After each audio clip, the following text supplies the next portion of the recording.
আল্লাহ তাআলা যদি দয়া করে আমাদেরকে মাফ না করে, আমাদের বাঁচার কোনো উপায় নাই। আপনি কি ভেবেছেন আপনার নামাজ দিয়ে আপনি জান্নাতে যাবেন?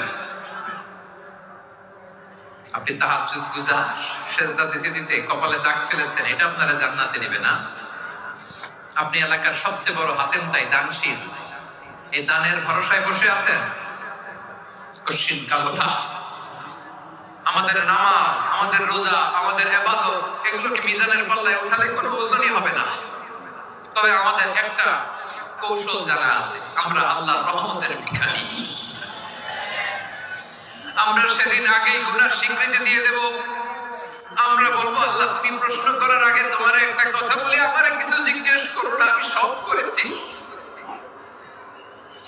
এমন কোন পাপ নাই যে পাপ আমারে দিয়ে হয় নাই।